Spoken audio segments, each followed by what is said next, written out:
জানুয়ারি জানে না বছরটা কীরকম যাবে। ডিসেম্বর জানে যে তার বছরটা কীরকম গেছে। কীরকম দুটো মাসের মধ্যে আকাশ আর পাতালের যেরকম ফারাক থাকে ঠিক সেই রকম ফারাক, তাই না? রাত পোহালি নতুন বছর, নতুন দিন, নতুন মাস, সমস্ত কিছু নতুন।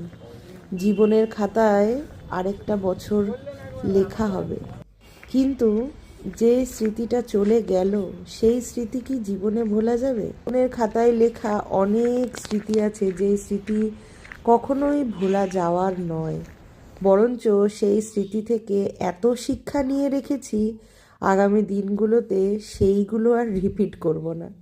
প্রত্যেক বছর জানুয়ারি মাস আসে আর একটা করে নতুন শিক্ষায় শিক্ষিত হয়ে জীবনের আরেকটা ধাপ এগিয়ে গিয়ে নিজের স্মৃতির পাতায় লিখি নতুন একটা গল্পের লেখা।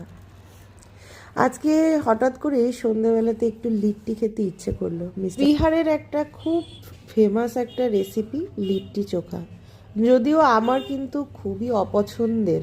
অনেক সময় অপছন্দের জিনিসগুলো কিন্তু ইচ্ছে না থাকলেও করতে হয়, ঠিক সেরকম অপছন্দের খাবারও মাঝে মাঝে খেতে হয়। তো সেরকমই একটা ব্যাপার হয়েছিল আজকে।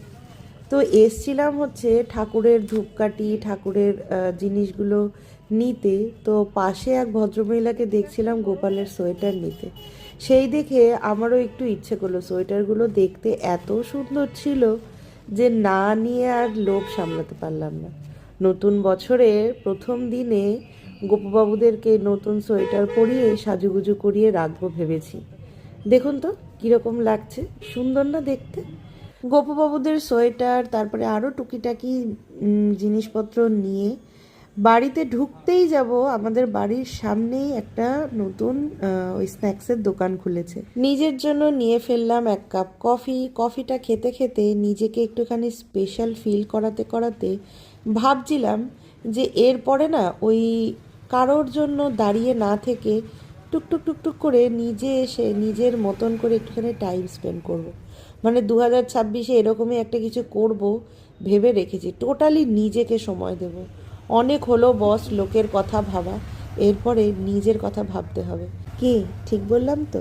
যাই হোক, হ্যাপি নিউ ইয়ার 2026, সবার ভালো কাটুক।